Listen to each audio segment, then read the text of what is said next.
You wake up at 3 a.m. with a cold, heavy pressure in the center of your chest, as if an invisible hand is squeezing the breath out of your ribs. It isn't a sharp sting, but a dull, suffocating weight that makes the bedroom feel suddenly smaller and the air impossible to swallow. This didn't start tonight. It has been haunting your sleep for months, slowly growing from a tiny flutter into a crushing reality that follows you every single day.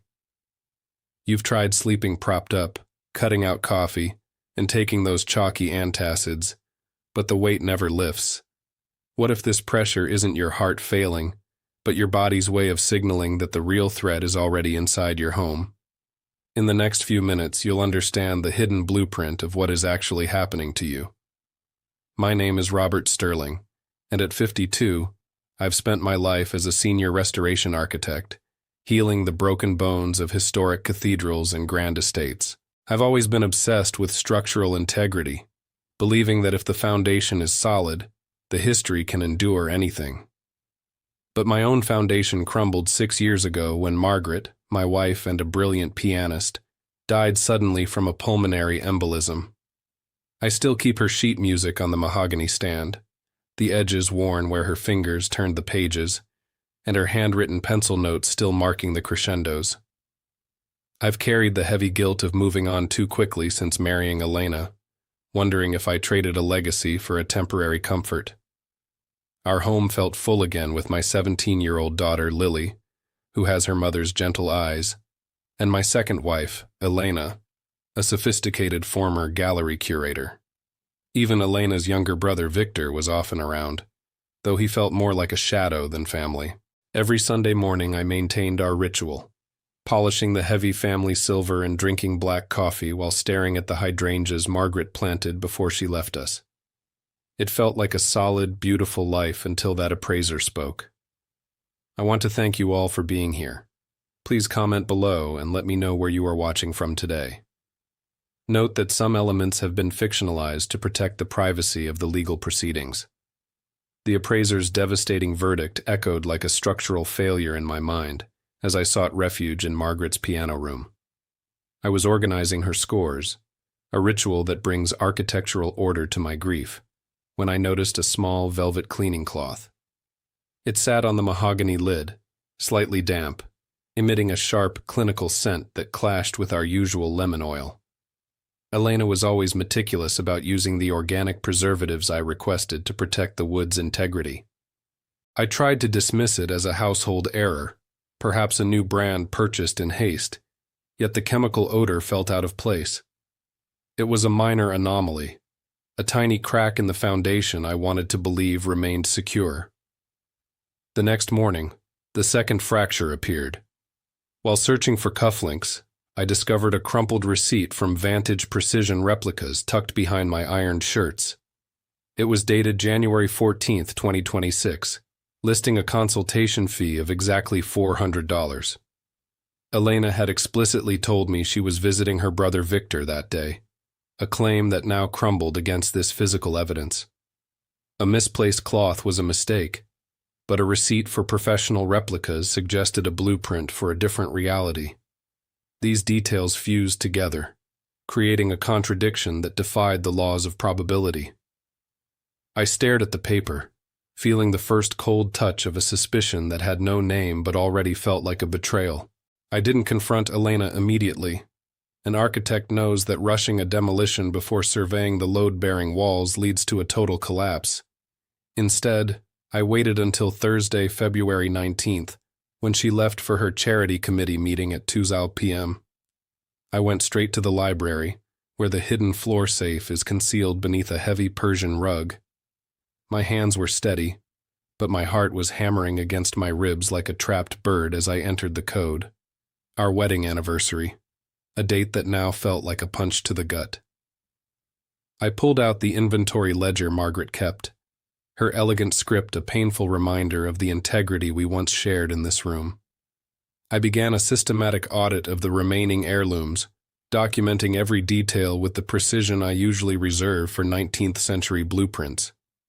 I noticed that the velvet lining of the jewelry cases was disturbed, with faint indentations that didn't match the weight of the pieces currently resting there.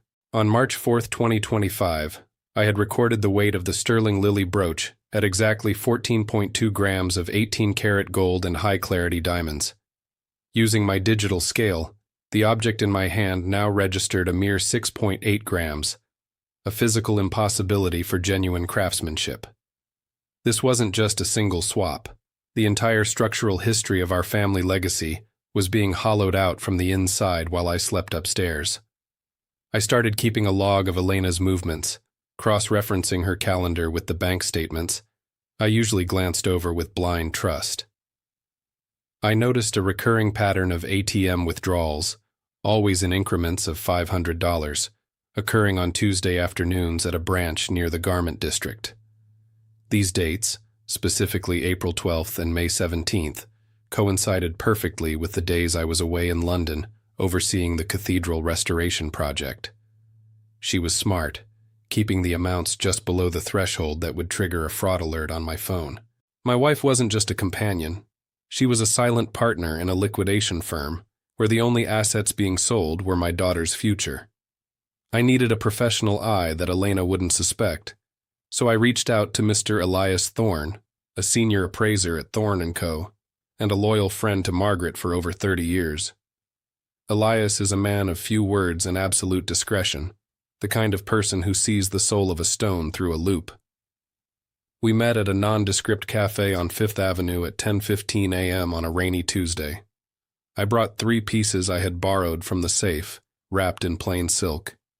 He didn't need more than 10 seconds to confirm my nightmare. His eyes met mine with a heavy, ancient sadness that told me the rot had spread much further. "Robert," Elias whispered, his voice trembling with a mixture of professional insult and personal grief. "This isn't a simple theft. It's a harvesting operation." He explained that the replicas were master-class quality, likely sourced from a specific underground workshop in the Gallery District that caters to high-end insurance fraud. This was the first layer of the conspiracy. The theft wasn't sporadic or desperate, but a calculated long-term project. Someone had spent months, perhaps years, studying Margaret's collection to ensure the replacements would pass a casual glance. My second wife hadn't just taken the jewelry. She had commissioned a professional shadow of our life to keep me comfortably blind to her true agenda. Elias pushed a document across the table, a confidential report from a private database used by high-end jewelers to track serial numbers. He pointed to an entry dated July 22, 2025, showing that the original 4-carat yellow diamond from the sterling lily brooch had surfaced at a boutique auction in Zurich. The seller wasn't listed, but the shipping originated from a courier service frequently used by Elena's younger brother, Victor. This was the second layer, a confirmation that the betrayal had a secondary architect. Victor, the man I had helped find work and lent money to, was the physical hand that moved the stolen goods across borders while I paid his luxury car lease. I returned home with a cold, architectural resolve, searching for the bridge between Elena's curator background and Victor's shady connections. While she was in the shower on Friday morning, I searched her designer yoga bag and found a small, unmarked brass key tucked into a hidden interior pocket. It was attached to a plastic tag for Peak Performance Gym, a place she never mentioned visiting. My investigation moved from our home to a row of lockers in a gritty part of the city at 3:30 p.m. Inside locker 402, I found a stack of pawn tickets from Empire Loans, all dated during my business trips, totaling over $80,000 in quick, untraceable cash. The scale of the theft was staggering, but it was the realization of the personal risk that chilled my blood. In the back of the gym locker, I found a folder containing my own medical records and life insurance policies, with several sections highlighted in yellow ink. She wasn't just waiting for the jewelry to run out. She was calculating the structural integrity of my own life. The conspiracy shifted from a financial betrayal to a predatory scheme where I was merely a temporary obstacle to a larger payday. Every kiss, every "I love you," whispered in the dark, was a tactical maneuver designed to keep the victim calm while the predator sharpened her blade. As I sat in my car, staring at the pawn tickets that represented my daughter's stolen heritage, I realized I couldn't just call the police yet.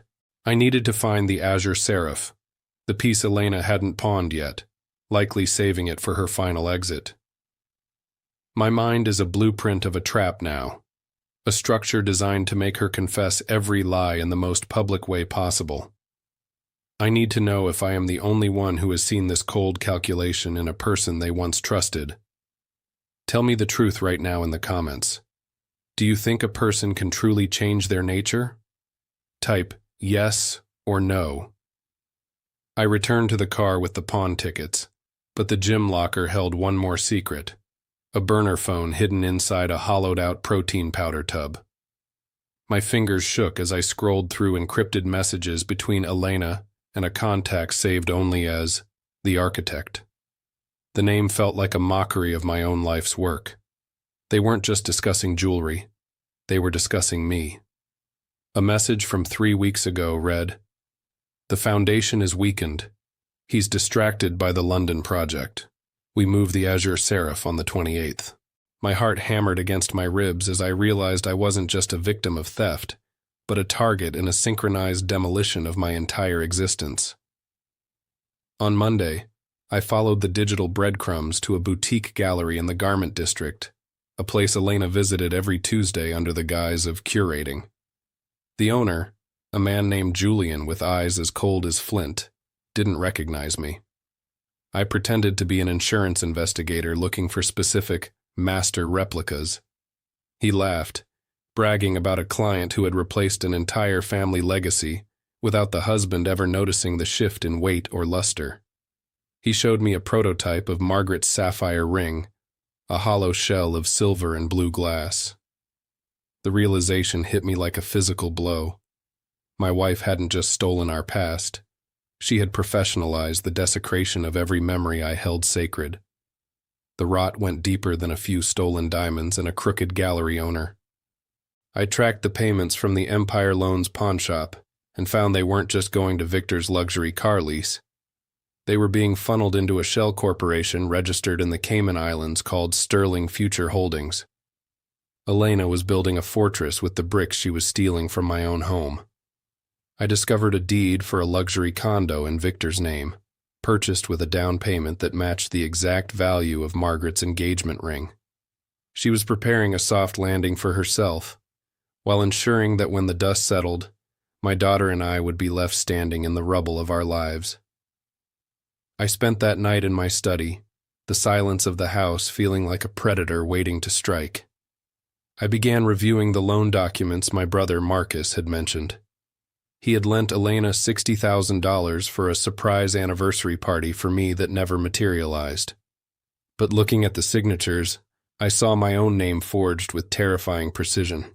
She had used my professional reputation to siphon funds from my own family, turning my brother into an unwitting accomplice in our financial ruin. Every pillar of support I thought I had was being eaten away by a silent domestic termite.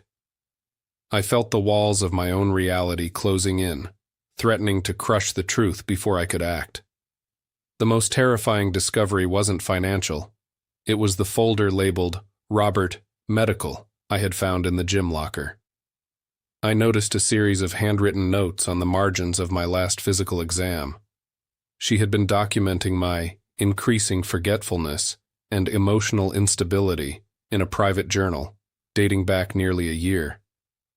I recalled the nights I felt strangely groggy after the tea she insisted on making me, a habit I had mistaken for affection. She wasn't just waiting for me to lose my money. She was building a legal case to have me declared incompetent. The realization that the woman I kissed every morning was slowly poisoning my reputation and my mind was a structural failure. My investigation into our life insurance policies revealed a sinister amendment I never authorized. On October 12th, while I was hospitalized with a mysterious bout of food poisoning, a signature was added that increased my accidental death payout to $5 million. The witness signature belonged to Victor. The risk had shifted from my bank account to my very life. I looked at the staircase, imagining how easy it would be for a confused and groggy man to lose his balance.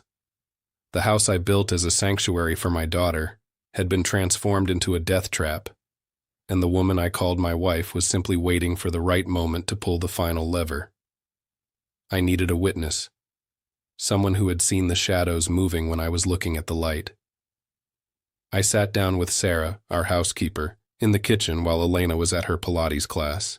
Her hands trembled as she clutched a tea towel, her eyes darting toward the security cameras I now realized Elena controlled. Sarah whispered that she had seen Victor entering my study with a locksmith 2 months ago, while I was in Dubai. She had found small, empty vials in the trash that didn't belong to any prescribed medication.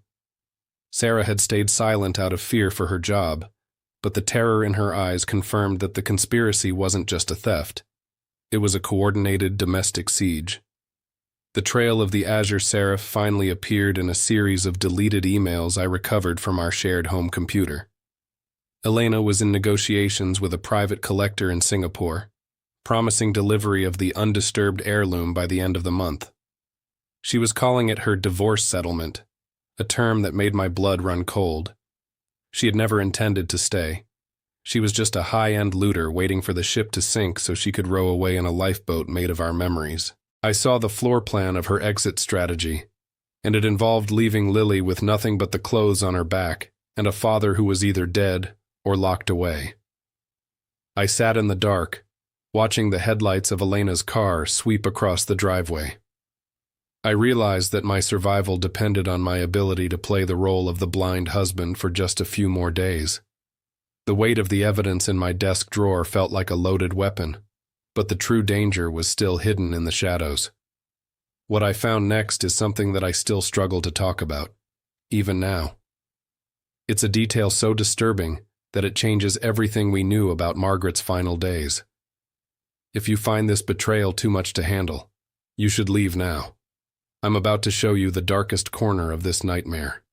Auto 6. O Virata Maxima. Elias Thorne slid a weathered manila envelope across the mahogany desk where Margaret's sheet music once rested, his eyes reflecting a truth that felt like a structural collapse. He didn't speak, but the document inside screamed. It was a secondary insurance policy Margaret had secretly filed exactly 3 weeks before her sudden death on April 12, 2020. My hands shook reading the specific rider on the Azure Seraph necklace. It wasn't just insurance, it was a tripwire. Margaret embedded a silent notification clause with a legal firm, stipulating that if the stone's laser-etched signature appeared on any market, I'd be contacted. The notification was triggered by a boutique in Singapore. The air in the study turned into liquid lead, making every breath a battle against suffocation. It wasn't just that Elena was a thief. It was the realization that Margaret had seen the shadows closing in before I ever did. My stomach lurched with a violent physical revulsion as I looked at the dates again. Margaret didn't die from a random stroke of bad luck. She died while trying to build a fortress around our daughter's future. The sudden embolism that took her now felt like a convenient structural failure engineered by a silent predator. I realized my late wife had left me a map to her own murder, hidden in the stones Elena thought she had stolen. 2 moments I had buried in the name of moving on suddenly ignited with a blinding, agonizing clarity. I remembered Margaret's last birthday, where she looked at Elena, then just our curator, with a strange, haunting suspicion I had dismissed as illness-induced paranoia. I also remembered the night after the funeral, when Elena was the first to comfort me, her expensive French perfume masking the cold scent of victory. I had mistaken her predatory patience for grace, and her calculated silence for empathy. The love I felt for Elena wasn't a second chance. It was a desecration of the woman who died trying to warn me from the grave. This was a total war. I stood up, the architect in me finally seeing the complete blueprint of this domestic execution. The Azure Seraph wasn't just a necklace anymore. It was the primary evidence of a long-term assassination of our family's history. I looked at the security camera in the corner, knowing Elena was likely watching my every move, still believing she held the master key to my life. She thinks the structure is sound, but I am about to pull the load-bearing wall from beneath her feet. I need to know who is still standing with me in the ruins. Are you here to see the final demolition of a predator? Type, "I am here," in the comments right now. The gala I organized for our anniversary was a masterclass in architectural deception, a gilded cage designed to hold the predator in plain sight. I stood at the head of the mahogany table, my hands resting on the velvet case of the azure seraph, while our closest friends and business associates raised their crystal glasses. Elena was radiant in a silver silk gown, her signature French perfume filling the room, oblivious to the 3 plainclothes detectives I had stationed in the library. I watched her smile, a perfect facade of devotion, while my heart hammered with the cold precision of a demolition timer. Today was not a celebration. It was the final inspection of a life built on hollow lies. I cleared my throat, the sound cutting through the chatter like a structural crack. I began to speak about legacy, about the things we leave behind that cannot be measured in gold, and I saw Elena's eyes flicker toward the jewelry case. I mentioned my late wife, Margaret, and the specific notification I had received from a boutique in Singapore regarding a certain laser-etched signature. Elena's face didn't crumble. It calcified into a mask of pure, curated confusion. She reached for my arm, her touch once warm but now feeling like a parasite's grip, and whispered that I must be tired from the London project. Her gaslighting was a practiced art, a desperate attempt to shore up a collapsing foundation. Elias Thorne stepped out from the shadows of the library, holding the original insurance rider Margaret had secretly filed before her death. The room went silent as he held a digital loop to the centerpiece I had recovered from Elena's hidden locker. He projected the image onto the dining room wall, showing the missing serial number and the chemical composition of the glass. Elena tried to laugh it off, claiming the appraiser was senile or held a grudge against her for my quick remarriage.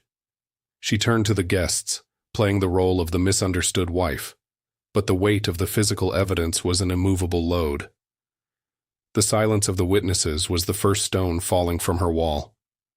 The pressure finally shattered her curated exterior when I mentioned the Sterling Future Holdings account and the condo in Victor's name. Elena's graceful composure evaporated, replaced by a raw, jagged resentment that had been festering for years. She screamed that she was tired of living in a museum dedicated to a dead woman, admitting she sold the legacy because I never truly saw her. Her confession poured out like toxic waste, detailing every pawn ticket and every forged signature while Victor stood trembling by the buffet. She didn't just admit to the theft. She boasted about how easy it was to hollow out our lives while I slept. She had finally confessed more than she ever intended to reveal.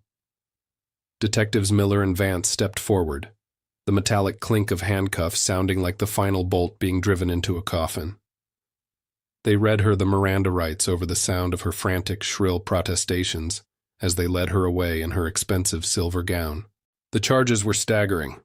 Grand larceny in the first degree, multiple counts of insurance fraud, and felony forgery, carrying a mandatory minimum of 15 years. Victor was taken into custody as an accomplice, his luxury car lease and the condo already flagged for immediate asset forfeiture. The Sterling collection was officially recognized as stolen property, initiating the legal process to reclaim every stone from the boutiques and galleries she had so ruthlessly desecrated. As the house emptied of police and shocked guests, I found Lily standing by the window where the moonlight hit the mahogany piano. We didn't need words. I simply held her, the heavy weight of the last 4 years finally lifting from our shoulders. The azure seraph was recovered, but the true victory was the restoration of our own structural integrity. Outside, the hydrangeas Margaret planted were beginning to bloom, their vibrant blue reflecting the first honest light this house had seen in years. The rot was gone, and while the walls felt thinner without the lies, the foundation was finally solid. Justice wasn't just a verdict. It was the quiet peace of a truth that could finally breathe. 6 months have passed since the silver silk was replaced by a prison uniform, and the heavy silence of the old mansion was traded for the bright light of our new seaside cottage. I am finishing the blueprints for the Margaret Sterling Arts Pavilion, a sanctuary for young musicians funded by the recovery of our stolen legacy. Lily is practicing a Chopin nocturne nearby, her touch on the keys mirroring the grace I thought we had lost forever. The base wound of my guilt, that agonizing fear that I had betrayed Margaret's memory, has finally begun to scar over. We are no longer mourning hollow relics. We are living within a new foundation built on absolute integrity. I speak directly to you now because I know some of you are living in houses built on sand, ignoring the cracks in your own living rooms. My obsession with physical structures made me blind to the spiritual rot of the woman I once called my wife. Remember that all that glitters is not gold, and a life built on the ruins of another's grief will always collapse. As the scripture warns, there is nothing hidden that will not be revealed. Please comment justice below, share this story, and subscribe to join us.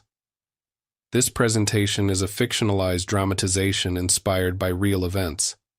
Names and details were changed to protect the privacy of the legal proceedings.